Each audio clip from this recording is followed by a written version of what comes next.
Hello everyone, आज है 2 अगस्त 2025। तो आज की हमारी 2 हिंदू की न्यूज़ रहेंगी।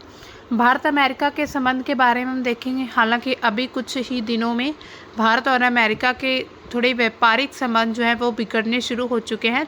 जब से अमेरिका के जो राष्ट्रपति डोनाल्ड ट्रंप हैं, उन्होंने भारत पर 25% टैरिफ लगाने की बात कही है। और इसके अलावा भारत के साथ जो भारत के जो दुश्मन कंट्रीज़ हैं, जिसमें जो पाकिस्तान है या फिर और भी जो कंट्रीज़ हैं, तो उन्होंने बहुत कम टैरिफ लगाया है। भारत पर जो 25% टैरिफ लगाया, उसके बाद भारत की कुछ प्रतिक्रिया अलग ही तरह की है।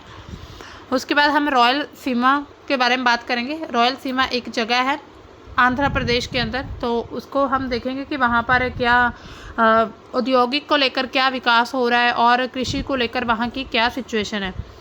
इसके बाद जो अभी हमने देखा हाल ही में जो इसरो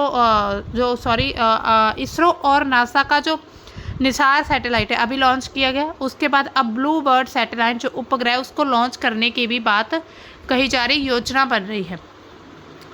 तो सबसे पहले बात करते हैं रॉयल सीमा का जो ड्रीम है इंडस्ट्रियल फ्यूचर को लेकर। तो रॉयल सीमा की एक आंध्र प्रदेश का एक एरिया है जो कृषि प्रधान अर्थव्यवस्था के लिए काफ़ी इम्पोर्टेंट है। मतलब वहाँ पर जो कृषि की जाती है उसके लिए वहाँ की इकॉनमी काफ़ी डेवलप्ड है। यहाँ पर कपास, मूंगफली, चावल, मिर्च जैसी फसलें प्रोड्यूस की जाती हैं।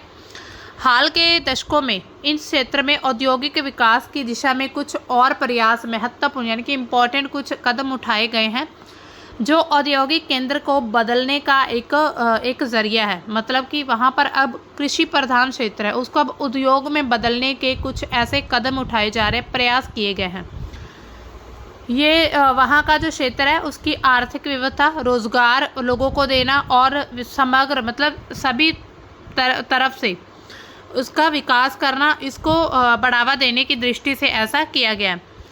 अब देखिए इसकी कृषि पर हम बात करते हैं। रॉयल सीमा की अर्थव्यवस्था जो खास तौर पर कृषि पर डिपेंडेंट है, जिसमें 70% आबादी जो है इनडायरेक्ट या फिर डायरेक्ट एग्रीकल्चर से जुड़ी हुई है। इस क्षेत्र की जो जलवायु, यहाँ का क्लाइमेट और जो मिट्टी की विशेषता है इसे सूखा सहिष्णु फसलों के लिए उपयुक्त बनाती है। मतलब कि कुछ ऐसी फसलें जो सिर्फ इस क्षेत्र में ही उगाई जाती हैं।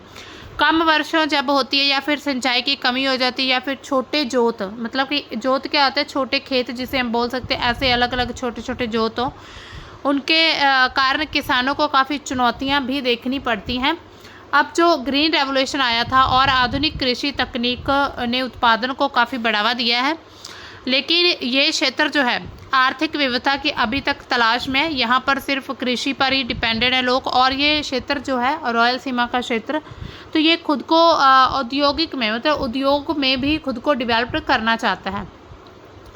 औद्योगिक भविष्य की तरफ इसके क्या कदम हैं, औद्योगिक नीतियाँ और निवेश किया जा रहा है।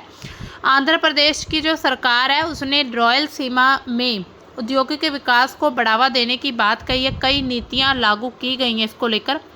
विशेष आर्थिक क्षेत्र इसको यानी कि SEZ जो होता है, स्पेशल इकोनॉमी जोन, इसको घोषित कर दिया गया है।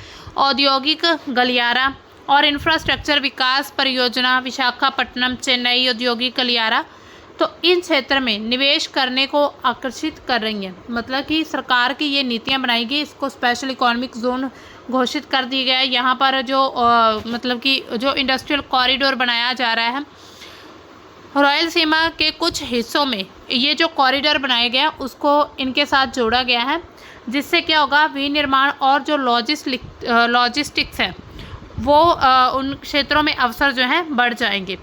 अब हम बात करते हैं कृषि आधारित उद्योग।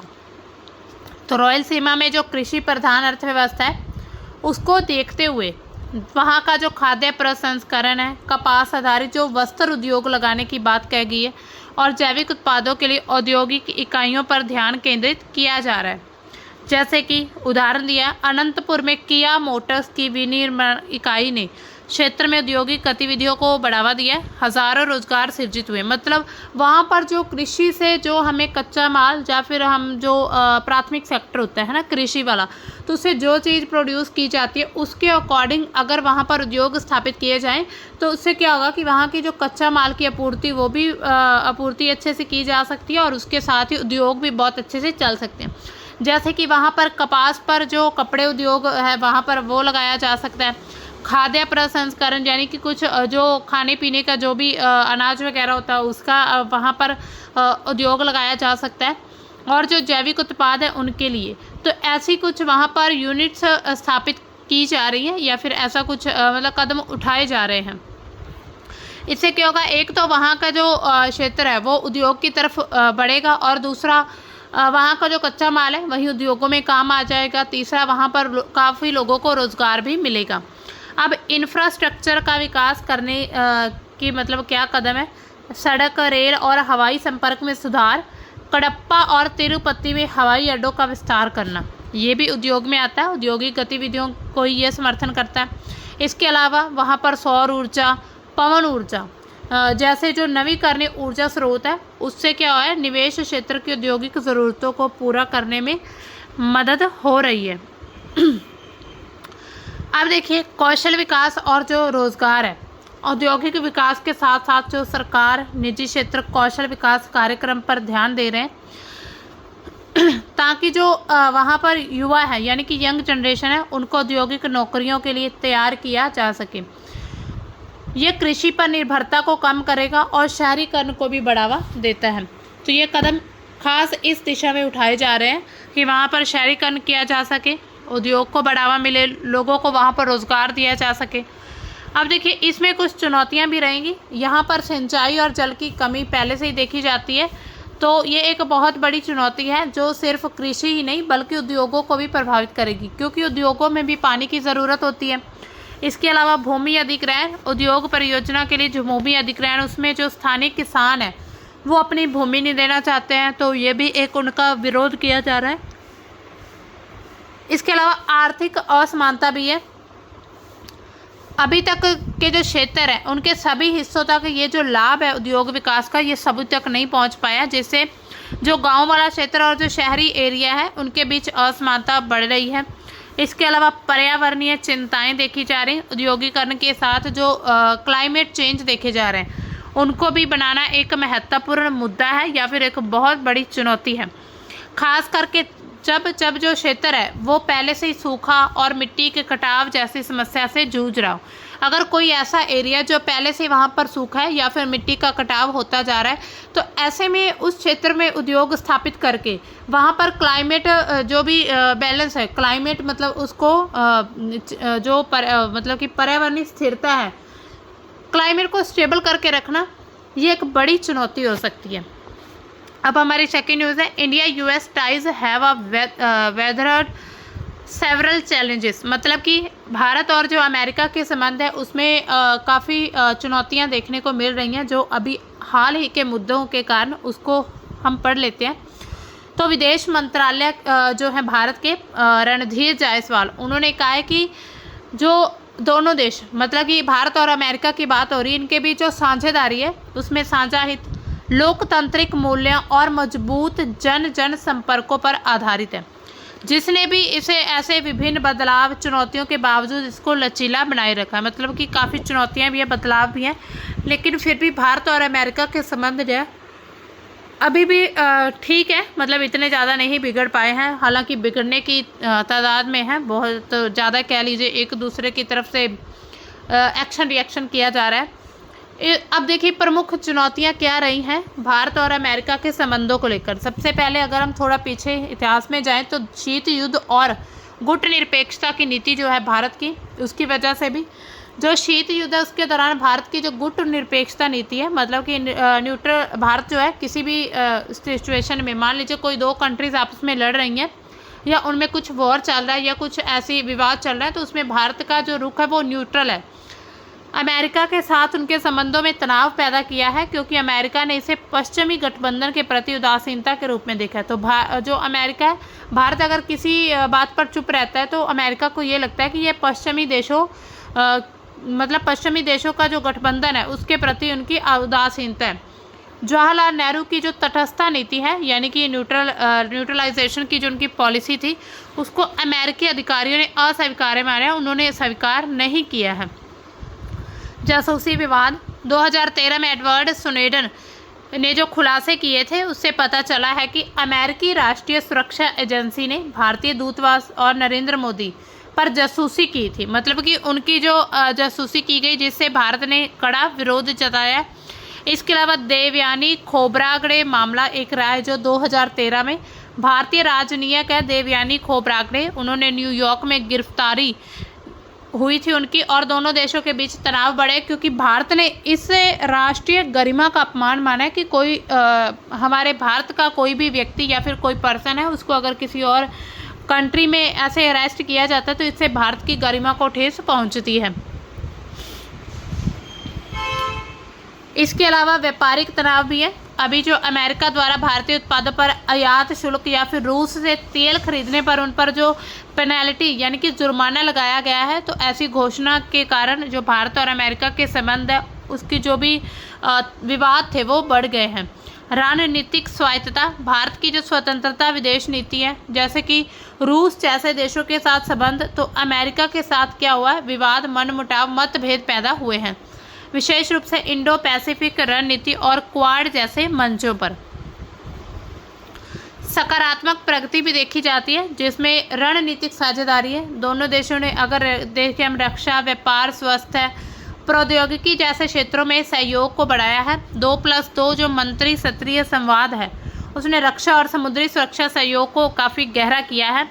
आर्थिक संबंध 2023 में भारत अमेरिका का सबसे बड़ा व्यापारिक साझेदार बना था, जिसमें द्विपक्षीय व्यापार 190.1 बिलियन डॉलर तक पहुंच गया था। मतलब कि आर्थिक संबंध भी थोड़े अच्छे हुए हैं।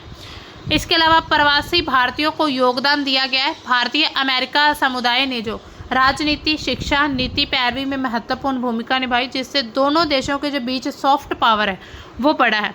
इसके अलावा क्वाड और इंडो पैसिफिक क्षेत्र में स्थिरता, चीन के प्रभाव को संतुलित करने के लिए क्वाड जैसे मंचों के माध्यम से दोनों देश एक दूसरे को सहयोग कर रहे हैं। अब नेक्स्ट न्यूज़ है, ISRO gearing up for next US collaboration with Bluebird communication satellites। यानी कि निसार के बाद अब जो है भारत ने, यानी कि भारत का जो इसरो है उसने अमेरिका के नासा के साथ एक और कोलैबोरेशन करने की बात कही है। ब्लू बर्ड सैटेलाइट लॉन्च किया जाएगा। इसरो की फुल फॉर्म है भारतीय अंतरिक्ष अनुसंधान संगठन। इन्होंने अमेरिका के साथ अपने सहयोग के लिए खुद को और ज़्यादा तैयार कर लिया, जिसमें ब्लू बर्ड ब्लॉक 2 संचार उपग्रह शामिल है। ये उपग्रह जो है टेक्सास में जो स्थित AST स्पेस मोबाइल द्वारा विकसित किया जाएगा और इसे इसरो के सबसे शक्तिशाली रॉकेट LVM-3 उसके ज़रिए लॉन्च किया जाएगा, जिसे पृथ्वी कक्षा में प्रक्षेपित किया जाएगा। यानी कि जो निम्न पृथ्वी की कक्षा है उसमें इसको लॉन्च किया जाएगा।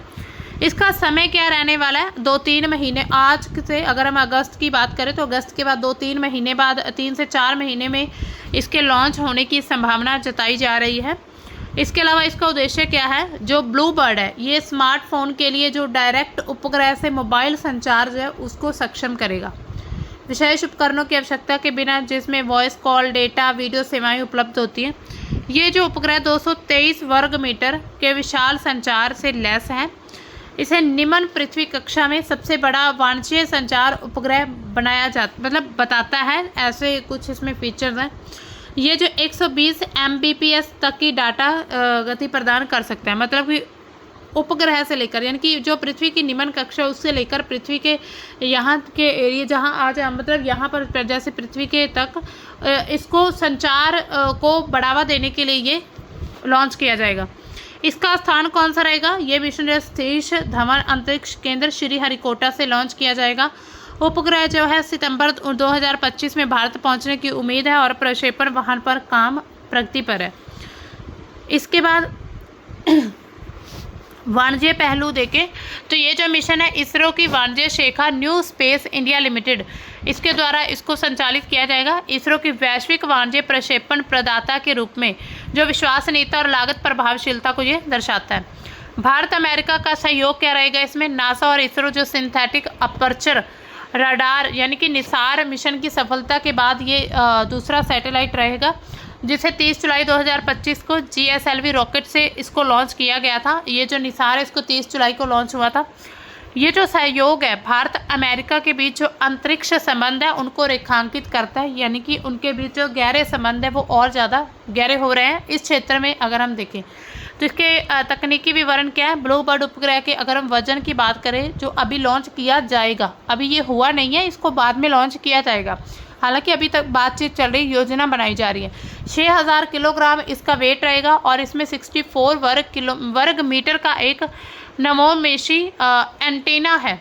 ये उपग्रह जो विश्व स्तर पर डिजिटल विभाजन को कम करने और दूरस्थ क्षेत्रों में कनेक्टिविटी प्रदान करने के लिए डिज़ाइन किया जाएगा, यानी कि ये दूर दूर के जो क्षेत्र है उनमें आपसे में जो कनेक्टिविटी है उसको मजबूत करेगा, उसके लिए इसको डिज़ाइन किया गया है। तो दोस्तों ये थी हमारी आज की द हिंदू की इम्पोर्टेंट न्यूज़। तो मिलते हैं हम अपनी कल की न्यूज़ के साथ, तब तक के लिए बाय, थैंक्स फॉर वॉचिंग।